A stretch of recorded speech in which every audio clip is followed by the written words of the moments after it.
Hello, everyone, and welcome to another TSP talk. This week, we're going to do things a little bit differently. I'm going to be the one quizzing James on a few areas, particularly focused on business operational optimization and how MSP should be thinking about getting the best out of their existing business, their back-end systems, their operations, so they can focus on what really matters. So, James, great to see you. Thanks for joining us today. Thank you. I much prefer being a guest to a host, so thank you for taking over this week. No, my pleasure. I hope I do the stellar job that you always do as well. Um, Look, I want to start out by talking about one of the themes that both of us have been talking about for the last year or so. A lot of the partner events, the lunch and learns, the conversations that we're having day in day out, which is the world of being an MSP is transforming, and it's transforming at a rate of knots that we've never ever seen before. So first off, let's just level set. What are you seeing from a macroeconomic perspective in the world, and then let's just talk about some of those trends and how that's impacting an MSP. And then I want to dive in a little bit about how some of those trends are impacting the day-to-day operations of an MSP. So I think the big things that are happening that are really affecting the technology businesses through their clients is that most of our client verticals are going through transformation periods as well. So if I look at, say, accounting as a good example, their traditional services are starting to be automated away through AI, better applications online, and they're having to adapt their practices, and that's getting them to look at different technology. We're seeing everywhere is a challenge to hire good talent, and the especially in Australia, New Zealand, and it's happening in Southeast Asia a lot as well. Is the salaries are increasing dramatically, so that squeeze on our ability to retain people at the value rate that we charge out is becoming more difficult. And then inflation around our cost of insurance, our cost of utilities, leasing, list goes on. Yeah. That's all increasing as well. So our margins are getting squeezed at multiple directions, and we're having to adapt to where our clients are, and we're having to transform our businesses as well as our traditional services are being commoditized as an MSP or an SI. Mm. And you're right. There's this concept of margins getting squeezed, but I would say there's another layer which I'm really seeing is that MSPs have built tech stacks built on delivering particular solutions to market.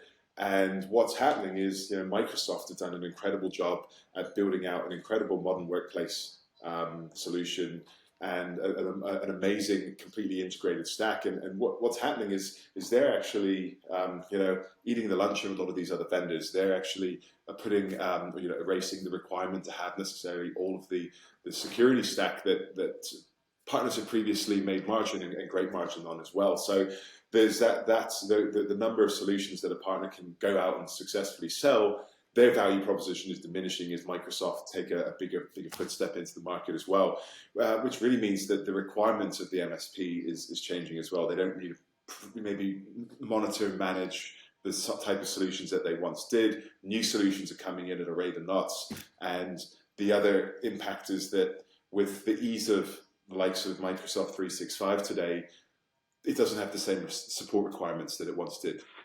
It's very much us shifting away from that traditional end user support and infrastructure focus, that what our clients really need from us is an application and process focus.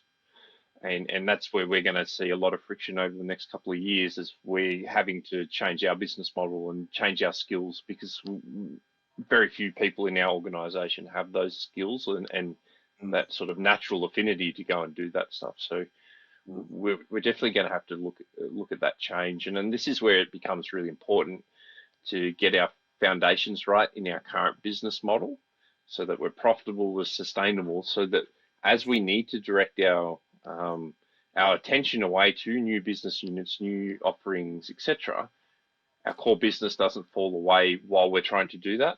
And I'm seeing a lot right now of where clients are starting to ask for these sort of things that we're talking about. Like I'll use Power Automate as a good example, that uh, clients are asking our partners to do things in Power Automate, whether that's directly by coming to them and going, we want to do stuff in Power Automate. How can you help? Mm. Indirectly through asking for licenses Yeah. and just procuring them, Yeah. or or very subtly around they're asking questions but they're not knowing how to articulate it, and that's where our partners aren't really picking up on this stuff, because they're stuck deep down in that day-to-day business of our traditional MSP or SI. We're either running around trying to support and manage our infrastructure, or we're running around trying to sell the next project. We're not being able to come out because our business operations aren't mature enough to run a sustainable business. Mm.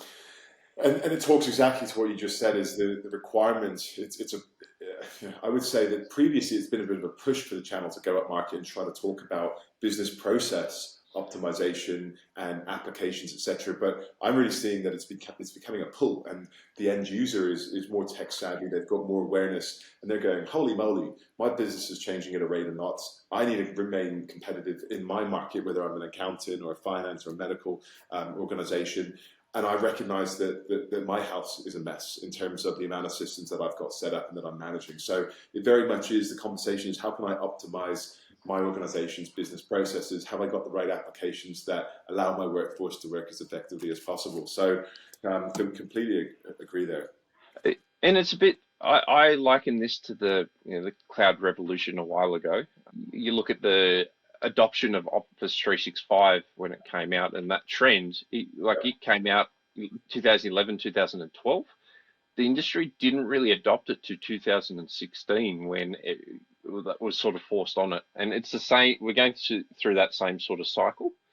And I think what's important to note in this is it's a bigger pull because of those macro environments. Whereas Office 365 was just because we couldn't sell SBS server anymore.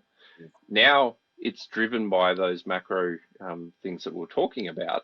And I'm already seeing anecdotally that clients are actually churning from their immature MSPs onto the more mature MSPs because their current providers aren't having these conversations, but people like their insurance broker, their lawyer, their accountant, their other business advisors are telling them they need to do these things. They know the problems, their business problems. They're keeping the C-suite and the owners up at night because that's their core business. And what's interesting is that it's not just my anecdotal evidence, but like we spoke with Brad from Microsoft the other week, and they're seeing more partner of record churn from partner to partner than has ever existed in the entirety of the lifespan of Office 365. So it's not ethereal thing that we're talking about. Like you said, it's not just being pushed. It's not a vendor agenda being pushed. It's actually a legitimate thing that's happening. Well, and just to add on to what he says they're not just churning and staying the same. They're churning and they're increasing their SKU. They're going from basic to standard, standard to premium, premium to E3. And what that talks to is the new providers that are coming through are able to articulate that value proposition of the additional capability, the security required, and customers are willing to pay for that. It's just a lot of the traditional MSPs aren't having that conversation. I want to. I want to take a little bit of a step back because what we're hearing here and what we're seeing is that there's this massive shift at the end customer level. And I think that's what we always need to focus on, is what is the requirements of the end customer. Now, we've got we're at this point in time where those that are going to be the first movers and build capability that's going to talk to application optimization, business process optimization, and to be successful in building a high margin offering.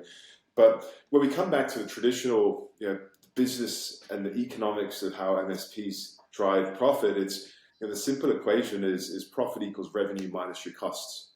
In simple terms, there's multiple variations, but revenue minus your cost of goods sold. So the margin erosion is really saying that the revenue that we're getting in and the price point is actually coming down due to commoditization, but our cost structure is going up, which means that our margin is being eroded. So I think there's a couple of conversations that we can have. One is we need to shine the light and say, if you haven't already started having business conversations with your customers around how can you help them to achieve your customers, why not? Because if you're not, someone else is. But if you would like to and you just don't have the mind share to do that, why not as well? And I think that we've had a lot of conversations recently with partners, and they're pulling their hair out if they've got any left, and going, my business is chaotic. I've got all these systems, this data, this shadow IT, and each time I hear one of these terms, all I think is, your profit is getting eroded by a cost, and that cost is either tech hard costs or it's labor. So talk to me a little bit about the impact of these macro trends on what that is having on the operations, both like hard costs and soft costs for an MSP.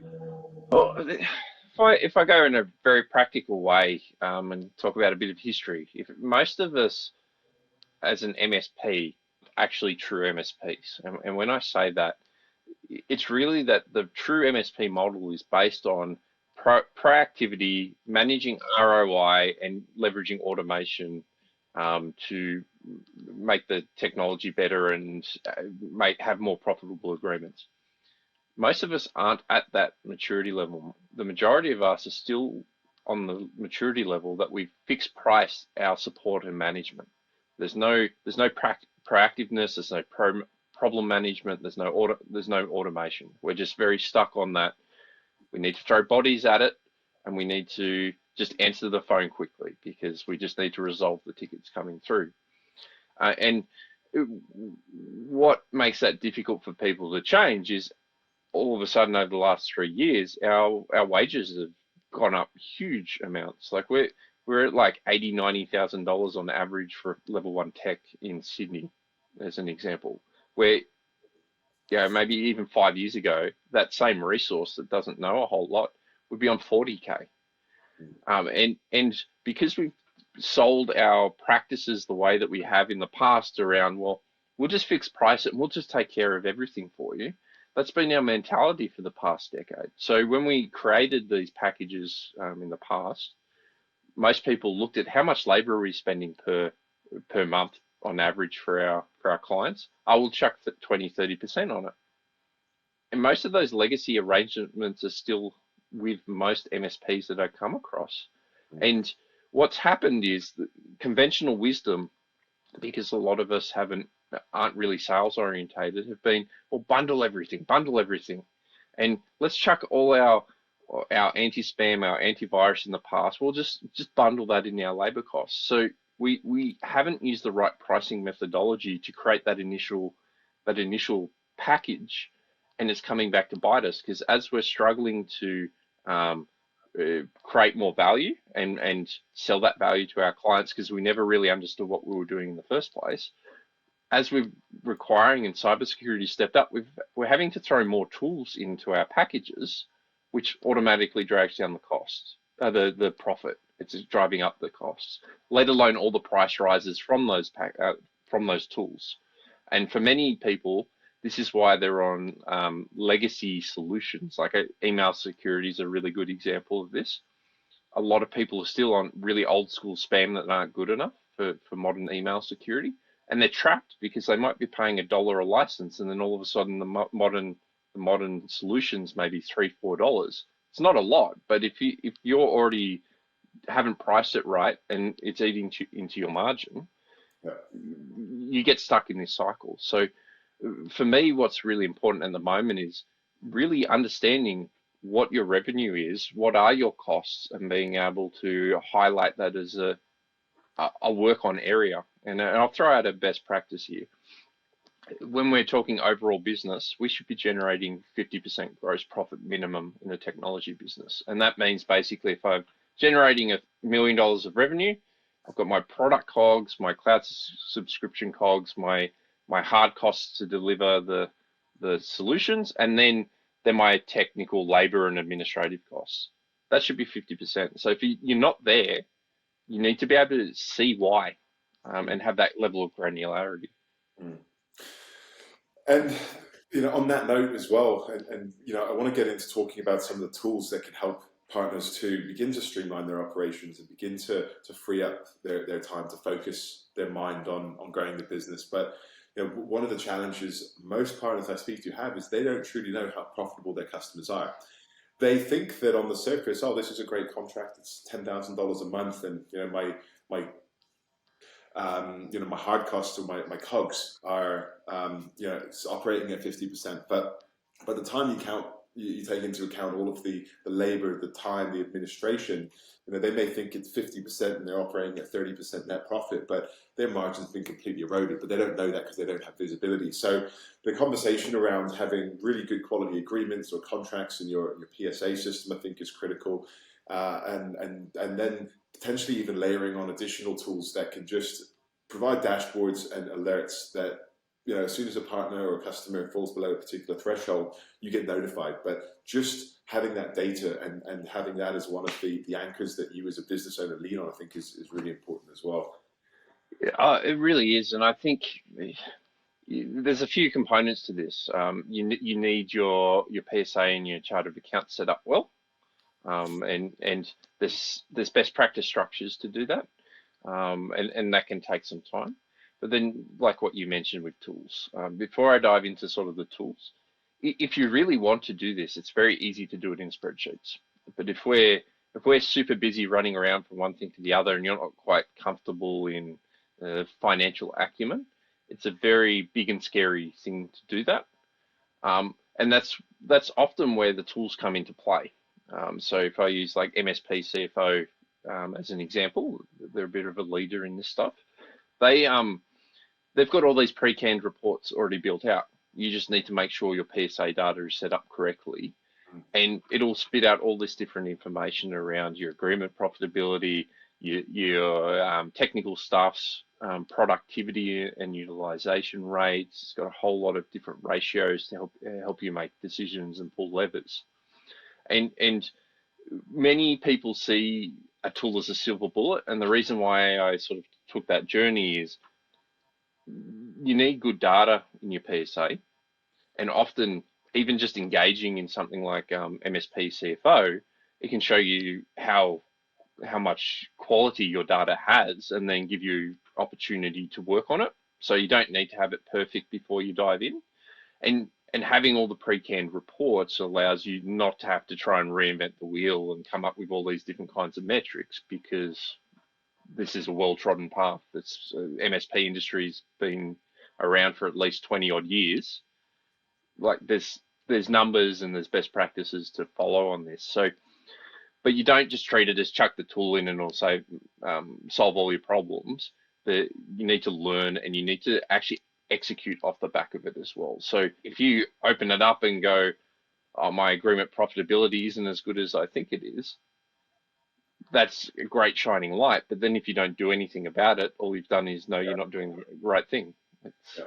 Absolutely, and I think that's a really good pivot into talking about some of the problems that we're seeing in a lot of the MSPs that we talk to today, and then I want to then dive into what are some of the solutions that we can begin to present to help address and alleviate some of the pain associated with those problems, which are just growing at a rate of knots due to those macro challenges that we talked about at the beginning. So profit, absolutely critical. Cash flow, critical. If we don't have money coming in and profitable money coming in, we're going to be out of business pretty soon.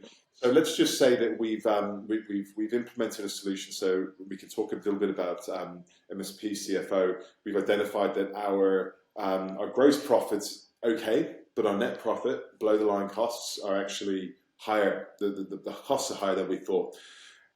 So what are some of the reasons that you're seeing that it's almost sticker shock? Partners, they look and go, wow, I didn't realize that I'm actually operating at a 6% profitability in this area. What are some of the reasons and inefficiencies that you're seeing in MSPs that are causing them to have a much lower net income than they thought they were going to? A lot.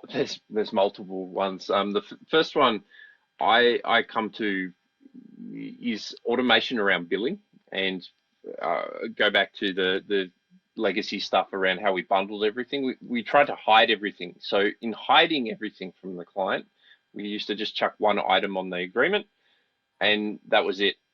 Where we've got all these subscriptions, and I've seen partners that have like 40 subscriptions that they're selling to their client. Without that granularity and without that automation, they're losing thousands of dollars every month of not billing that correctly. So that's one of the main reasons. The second is the lack of visibility. Again, so they don't know where the problems are. They don't have the PSA set up correctly. They don't have financial visibility. The addition to that then is our sales. Often we're very inefficient through our sales, and that's mainly because we what's the right way to say it? Our salespeople are fickle people. You're a salesperson, so I can pick on you. You're not very detail orientated. If technology is not working quite well for you, you'll throw your hands up and go, "This is too hard. I just want to go talk to people," and legitimately so. But I'm a bit old school. I had to do this all by hand. And one of the things that we're really bad at with is our inventory management and using that to do like routine sales. Like an example I always use is just a really simple one. Imagine you've got 600 desktops that you're managing, and you've got a 5-year life cycle. That means you should be selling 120 desktops each and every year to keep them under manufacturer's warranty. That means you need to do 10 a month. If you're making, say, $700 margin on that sale with the hardware and then the labor to roll that out, there's 7 grand a month that you could do. But because we're so inefficient at managing that flow, and we don't often have enough visibility of that inventory data, Mm. very few MSPs actually do that. Mm. And that not only reduces the opportunity for your professional services labor, it Mm. also increases the cost on your managed services because you've got an aging fleet that have more problems. If you have a new fleet, there's a lot less problems. Your margins and your agreement profitability is a lot higher. So I wouldn't downplay the inventory management side. And then it's things like visibility on from that inventory side is visibility into what assets and what configurations your clients have. How often I've heard it time and time again where an MSP goes to their client and they have to ask the client what they've got again, but they've been a client for like 5 or 6 years, and this is getting more and more difficult because as we're getting a lot more churn with our employees, that sort of institutional knowledge that we might have had for a long time, where we like most of our team had been there for 5 to 10 years, knew the clients inside and out. That cycle is happening a lot faster. So we can't rely on institutional knowledge. And because we don't have that, that's what creates even more inefficiencies in our service delivery because all of a sudden we've got to spend like half an hour to find what they're talking about because we don't have the documentation. People are making changes on things that we don't even necessarily know about, which Yeah. can cause technical issues. But it's also a cybersecurity risk as we move into the future as well. And it's an accelerated sort of growth of assets that the end customers got. And there's work from home, and there's new applications and logins and credentials and new users being onboarded and offboarded. And if none of that is centralized, come back to that aspect of your low cost resources, 70 grand, 80 grand a year. That's a really expensive administration activity that you're sitting there. So let's talk solutions. So this is a problem, and it's a growing problem, and it's growing from both top down complexity, amount of assets, and then also bottom up is the cost to actually administer that. How should MSPs be thinking about that, and what are the tools that they can consider implementing that are going to drive efficiencies here?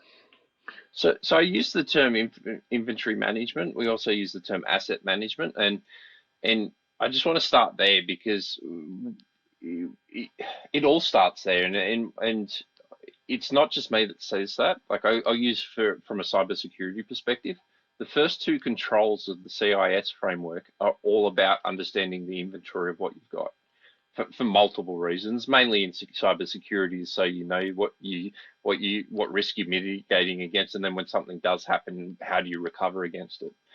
But in terms of normal MSP operations, it's very much billing. You need to know we're charging by user or charging by seat. What's our inventory to manage that by? It's that information about configurations to make sure we're maintaining standards, not just for cybersecurity, but for the policy for those companies. And then, like you said, as more shadow IT comes into it, we need to know what systems they're doing and using So not only can we manage their identity and ideally use SSO and make it a better experience and integrations across those solutions for them, it's also security. Where are they holding their data and PII? If we don't know about this and we aren't talking about that with our clients, Yeah. we're in the dark. And so this is where inventory management and configuration management database is so important in this modern age. And the solution, there's not many solutions out there that are built for MSPs. They're mainly enterprise and for one single sort of environment.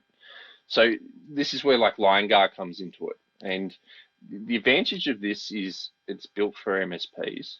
It it's multi-tenancy, which is the important part, and it's centralized management, like you said. And I hate the term single pane of glass because there's like 50 single pane of glasses that we're all working with. Um, but it actually integrates into the PSA, RMM, IT glue, let alone everything else. So Mm. when you're doing your sort of documentation management, all of a sudden that sort of line guard that can do all this sort of asset and configuration assembly of the data can then put it somewhere that you use normally.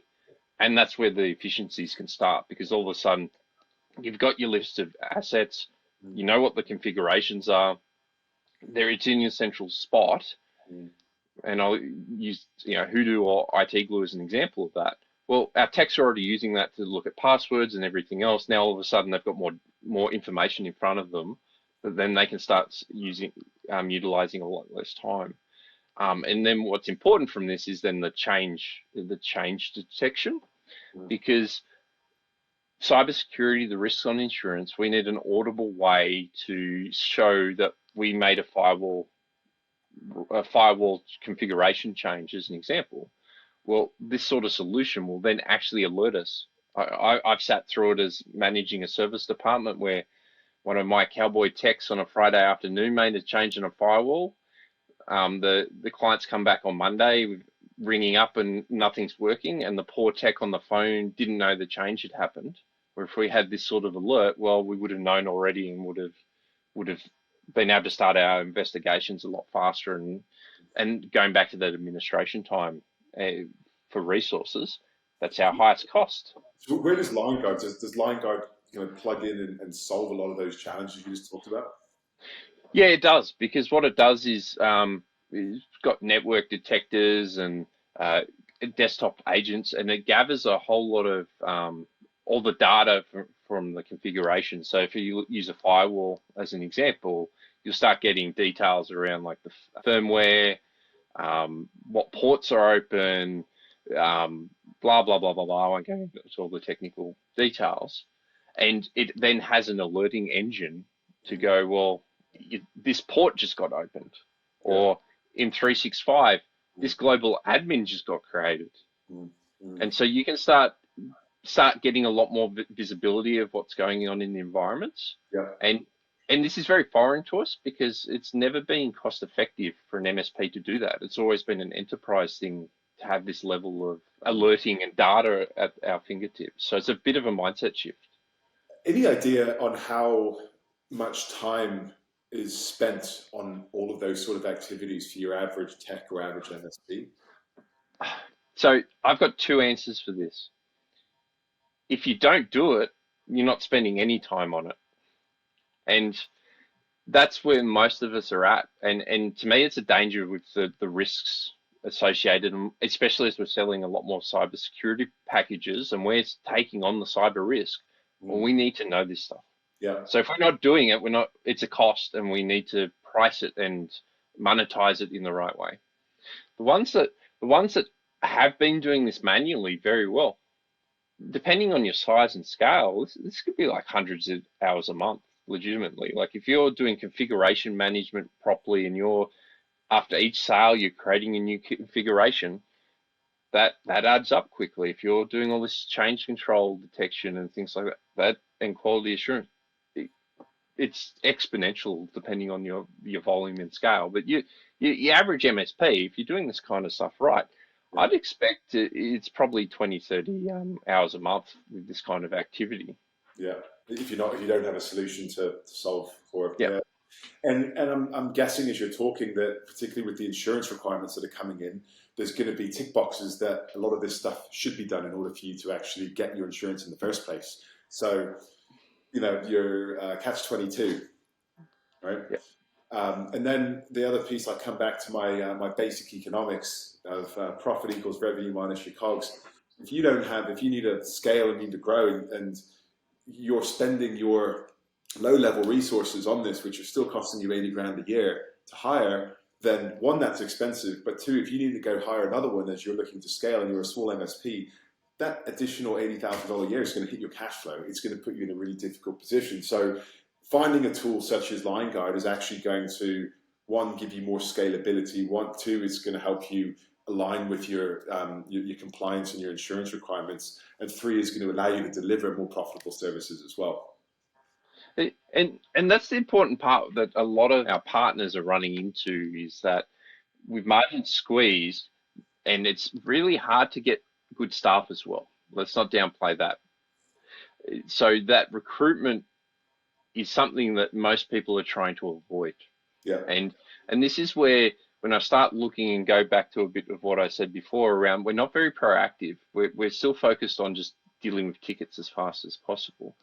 What's actually more important is stopping the tickets getting created in the first place. And I already sort of gave one around asset management. If we're replacing the assets, we reduce the tickets naturally.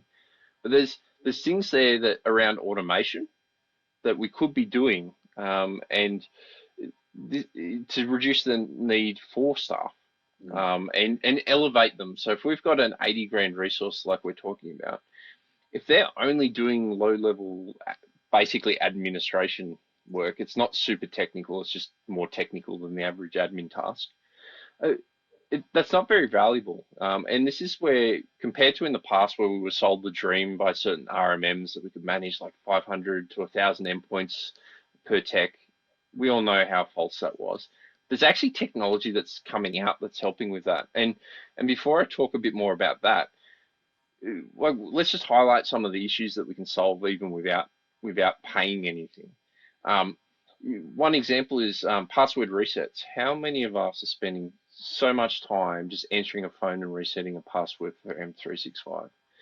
If you actually have the right licensing and you set it up correctly, you can use self-service password reset. All of a sudden, all of that work's gone.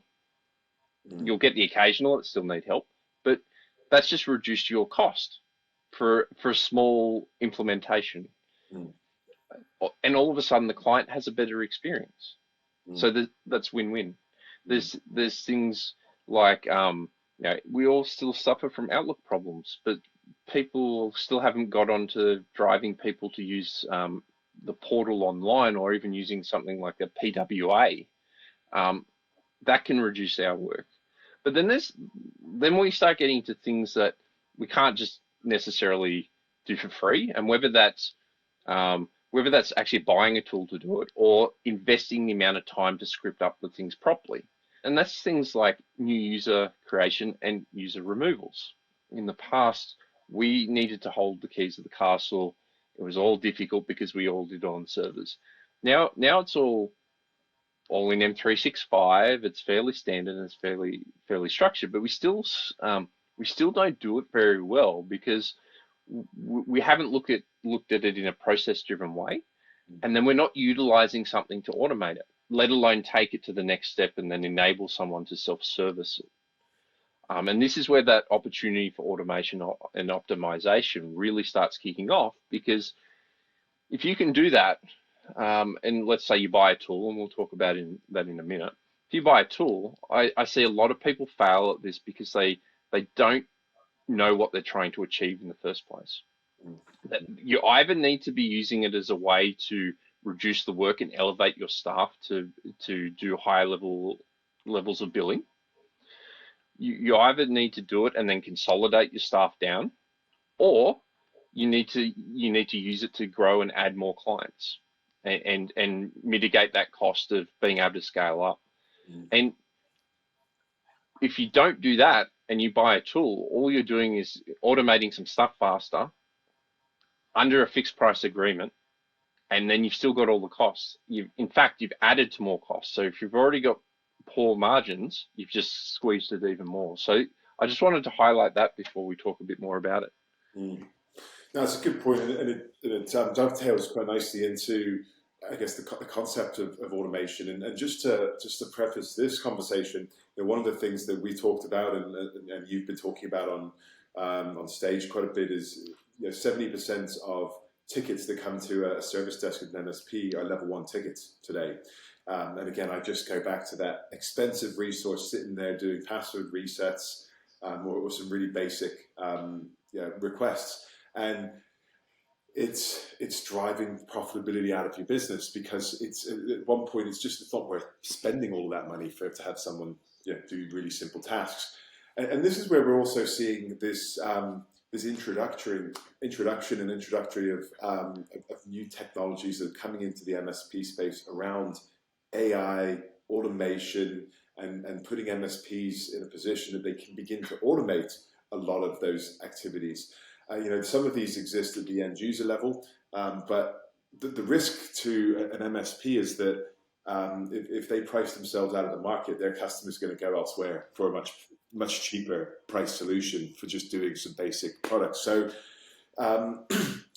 it's a risk. It's a risk of losing business, but it's also a risk that if you're not beginning to automate some of this stuff, you're not spending your mind share focused on where is my business going to be in 3 years. So just talk to me a little bit more about what are those common requests coming in, and I want to probably introduce Roost at this point as well, which is a new solution that we've recently launched here in Australia on the Paxay line card, which has gained a lot of traction. But talk to me about some of the typical challenges or help desk questions that are coming in, and then how are they being solved with some of this new cutting edge technology?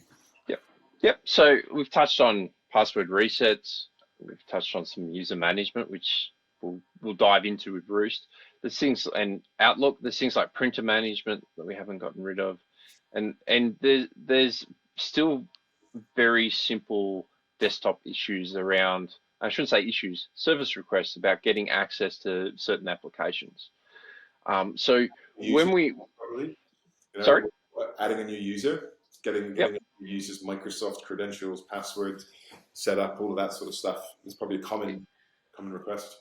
100%. And when I look at the average MSP, there's a few opportunities here to use something like Roosts. And what I want to talk about first is when we use the term automation, and you mentioned AI, there's a few different methods that tools use. So there's AI driven things that are using machine logic to make decisions and action things.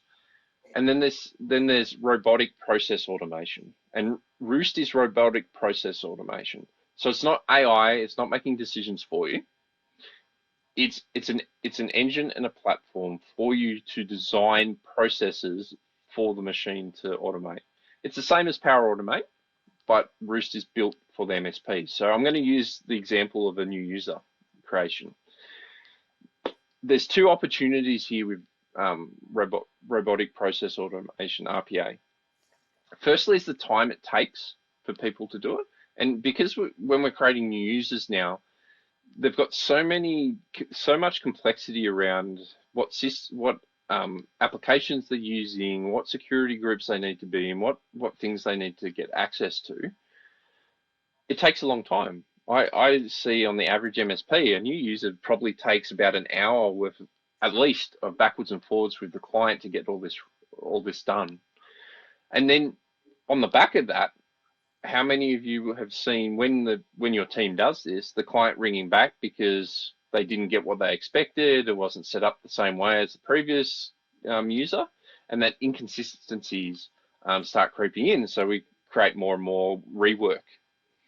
So this is where robotic process automation comes in. So if you look at a new user creation, like you mentioned, you've got to provision a license. You've got to understand what requirements they have around security groups, access to what files, blah, blah, blah, and what applications. This is where you can map that out in a process, and then use the tool, use Roost to then go and provision the license from Pax8, go initiate the creation in the 365 tenancy and use the and take up that license, go push out access to XYZ application, make sure they're in XYZ security group, etc., etc., etc.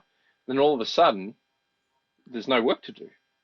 You've just gotten rid of potentially that hour, but also because you've mapped it out, there's no rework. And then if you add on to it a self-center sort of form-based thing in front of it, you can just get your client to fill out what they need and then automate it so you don't even need to be told about it, and it just happens. So no longer do you have those client complaints that we're not responding fast enough to these requests.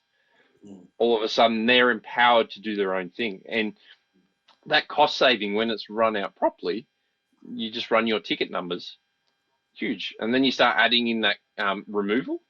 So not only do you have the ability to then create that consistency to remove a user, it's a very important these days because of the cybersecurity risk. We don't want zombie accounts, but also being able to remove the license when necessary, so we stop getting billed.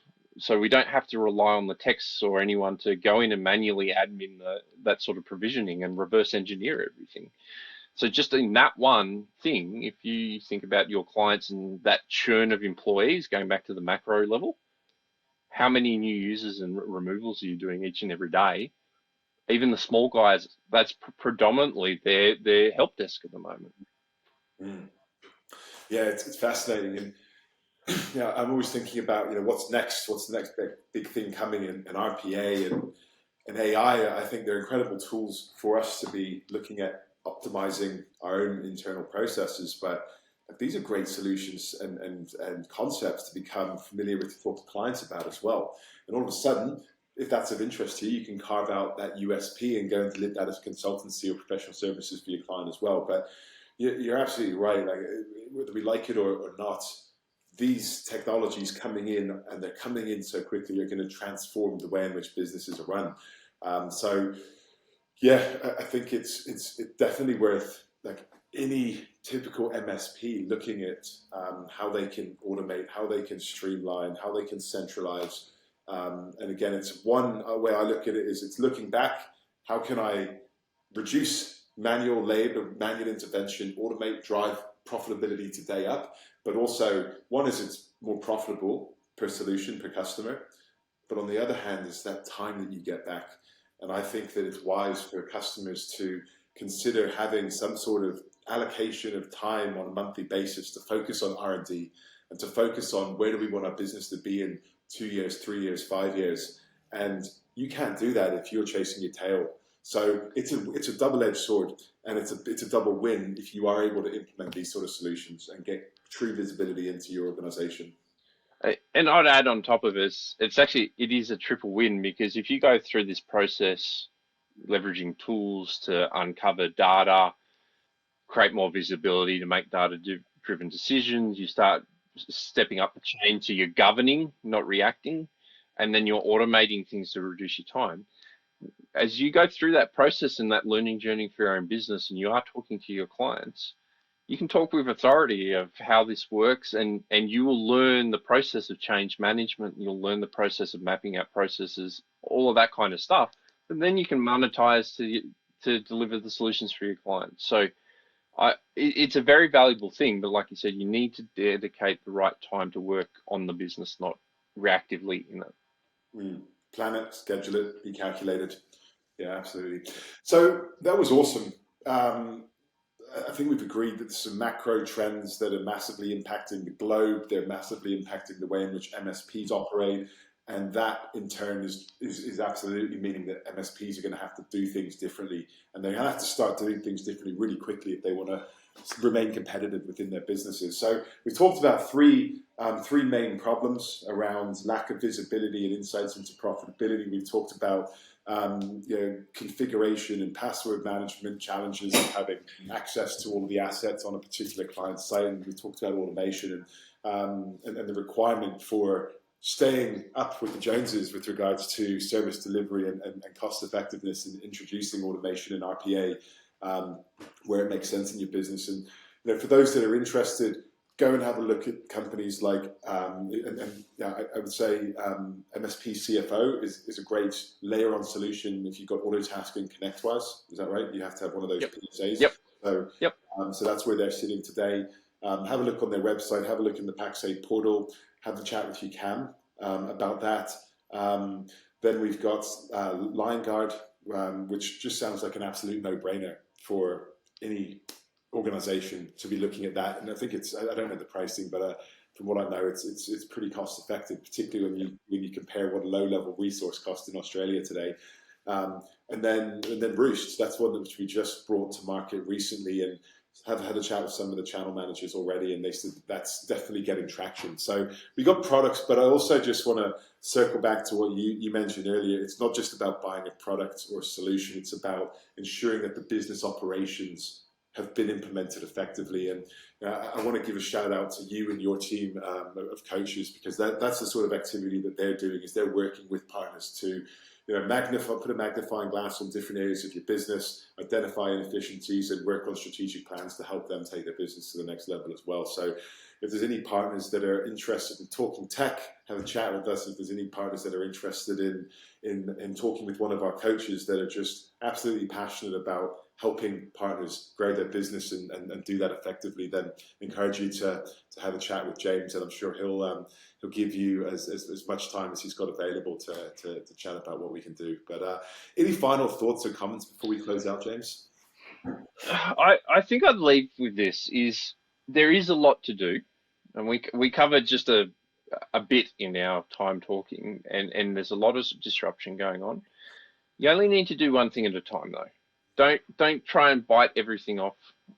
Just pick one thing that's really going to move your business forward and make a difference, and focus on that. Get that done, and then choose the next thing, and then choose the next thing, and choose the next thing.